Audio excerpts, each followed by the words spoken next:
Today we're going to be diluting Iroiro in the color violet. So I have Iroiro's diluter. I bought this when it was still in its old packaging, and I'm going to compare it to what I always use to dilute in my videos, which is just a plain white conditioner. This one is cruelty-free, white, and pretty cheap.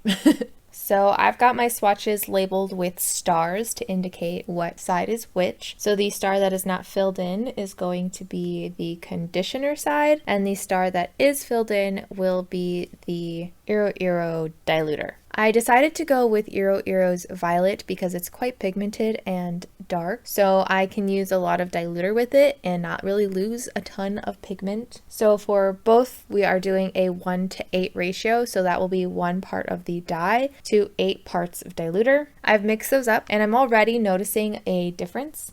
So this is Iroiro, this is the conditioner, and I'm sure every brand's diluter will be different, but they're both white, but the conditioner seems to be a little bit more clear versus the Iroiro being more opaque, which is lightening up the color a lot faster than the conditioner is. The other thing that I'm noticing is the consistency. Conditioner tends to be a little bit more liquidy, so if you have a dye that is very thick and you want it to be a little bit closer to a cream liquid, using diluter can help to thin it out a little bit. Iroiro is one of those brands that is a little bit thicker, and their diluter is also thick, so it keeps the same consistency. So that could be one pro or con depending on your preference for using diluters versus conditioners. So I like to let my swatches sit for a couple of hours just to give them some time to really absorb the color, but once they are rinsed out and dried, I will meet you back here.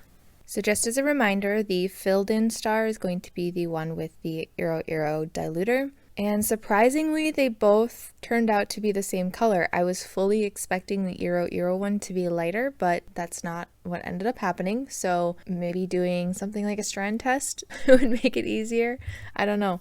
It definitely looked lighter than it turned out. I would say looking at them at a glance, there's not much of a difference, but when I look a little bit harder, the conditioner side is a little bit less consistent looking. Like, I don't want to go as far to say that it's patchy, but the diluter side is way smoother looking, and I guess you would say intentional, which I think is good to know. I usually don't remark on patchiness as much on my regular videos, but now I'll probably remark on it even less, knowing that it could be the conditioner causing the patchiness. I don't know if you guys would like to see the same brand with different colors or just other brands with diluters, but feel free to let me know. I do have a Google form you can fill out in my description box. Just remember, for anything in general, I always just do brands that do not test on animals. Thank you so very much to my patrons, and thank you for watching, and I hope to see you in my next video.